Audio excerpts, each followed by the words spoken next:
congratulations on the win, first win of the season. How are we feeling after that one? Look, it's nice. I'm very happy for, my players and staff, if I'm honest, and all the people inside our four walls that, to be honest, through a really tricky period, one of the toughest periods that you can probably have as a club, to see the way that they stick together and the way that they continue working hard for each other every day. I'm just really proud that they got their just rewards tonight. What a way to get your first win as well. What was going through your mind in the final 20 minutes? Because it looked like they just came alive. Yeah, look, we kind of knew, they're a bit of a sleeping giant, Sydney, because they're always a threat no matter what the scoreline, with the amount of weapons at their disposal. But to be honest, I thought we played some really, really good football tonight. Obviously it's our first win, but sometimes for me it's about the way you win, and it's also about the way you lose. And we've had a lot of close losses where we've performed better than the opposition and probably dominated in nearly every metric, and I've kind of harped on about that. And we haven't had the luck, and we haven't taken our chances, and we've found a way to lose. And to break that habit with a performance that was on the ball and brave, and playing football the way we want to play it, that's probably what I'm most happy about. Talk about that first half. Did you expect that? It was spellbinding at times. Sorry. Yeah, look, I think, did I expect it? Yes, because it's my job to expect it, and like I say, we've had plenty of other positive performances. I think it was Western United, Newcastle Jets, the opposition keeper got man of the match. Central Coast, the opposition keeper got man of the match. They're tight games that we've lost where, we probably should have won. And there's been a few of them. We scored 4 away to Macarthur, and should have won. And we've found a way to lose. But tonight, I feel like it was a big statement. It was a big statement for my football team and for my players. Does it feel like a weight off your shoulder personally, getting that first win after all the pressure you've been under? Not really, because I've been, trying to not make it about myself, even though obviously the pundits and the people who have opinions want to try and make it about me. I've been saying for a long time now, the club's in a difficult, circumstance, and the context of that is complicated, to say the least. But we've stuck together as a group. We've got a lot of good people in our club. Our management team and our admin staff and our football department, people that know what it's like in football to have to stick through tough times. And, it's been my job to try and keep everyone focused. So, yeah, did I expect the performance? I've expected it, for many more weeks prior to this, but we just haven't got it. So, like I say, we stay very resolute and very focused on the longer-term plan of where we're going. And tonight's a positive, small step in the right direction. As you said earlier on, really statement win tonight. How can this propel your season and the club overall? Yeah, look, I think the first thing, to be honest, is it just not so much for me because, the responsibility for me is to handle this pressure. And I know it sounds crazy, but I enjoy that. I enjoy the tough times because I feel like they're the times that shape you. But it's something for my players to build on, and it probably adds a bit of belief and takes maybe a little bit of pressure off their shoulders, if I'm honest. They've probably felt the weight of expectation heavier than most in this league. But like I say, extremely proud that they're able to stick together, and you can see a really tight-knit group that wants to get the ball down and play football properly, and that's what makes me most proud. And just lastly from me, Jay O'Shea, really captain's performance tonight, 2 assists as well. How big is a leader like Jay O'Shea inside the dressing room? Yeah, look, it's easy to look at him tonight. I said it last week, actually. I thought Jay O'Shea's leadership in tough times has been really, really strong.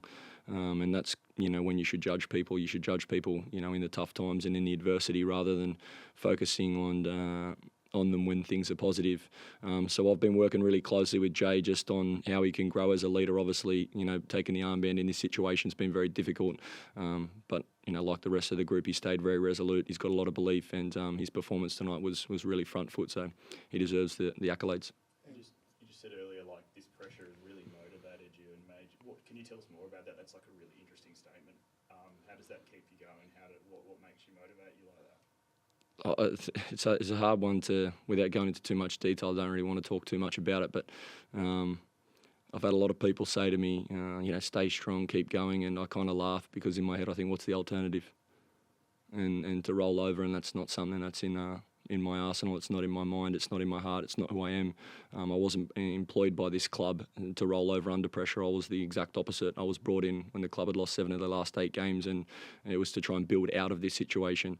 I feel like we've made a lot of positive steps forward, even though the position on the ladder isn't good enough and we haven't picked up enough points.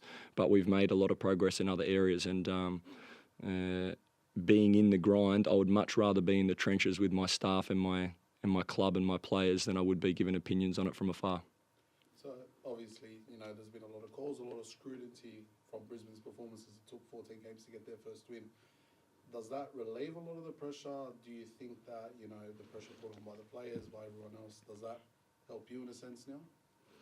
Like I say, it's not about me. It's about the team. Like I said just previously, I think it might help the players, if I'm honest, because obviously it probably relieves a little bit of pressure for them. They've tried really hard and fallen short time and time again.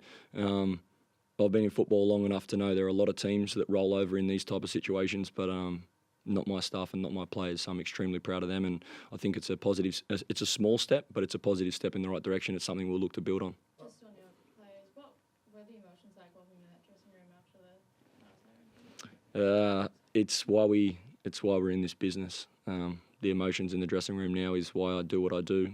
To see someone like just use an example, but to see someone like Lucas Herrington score what ended up being the match-winning goal, 17 years old, marking Klamala, marking Joe Lolly, marking some of the league's, biggest stars that are on the biggest wages, and to see him as a young Queensland kid leading our backline alongside someone like Hussein Billity, who's had a really checkered passage with injury and is just experiencing probably first-team football at this level for the first time. That's why I do this job, for moments like that, to share that with my players and my staff, and hopefully it gives the fans back home and the members who, like, they've been very frustrated and rightfully so, and probably suffering a lot of pain because they have to wear the jersey and turn up every week. And I share their pain and their frustration, so I'm happy for my players, I'm happy for my fans, I'm happy for the members, but like I say, it's just one small step and we have to stay really humble and keep working hard.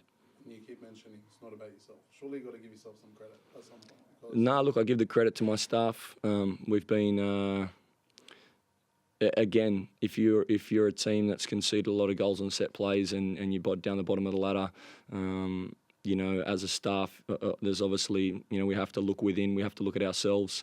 But tonight we scored from a corner and that ended up being the match-winning goal. And again, I judge people in tough times, not in the good times. And, the credit doesn't belong to me because in the end, I wasn't on set pieces. Chris Coyne was, and it's nice for him and his staff to go out there and execute that and get some rewards. So I try and not make it about myself, if I'm honest. So then tactically, what did you do differently this week than you've done in the last 13 weeks? To be honest, we always tinker and change, maybe some sort of positioning. I'm not too big on formations, but the principles never change.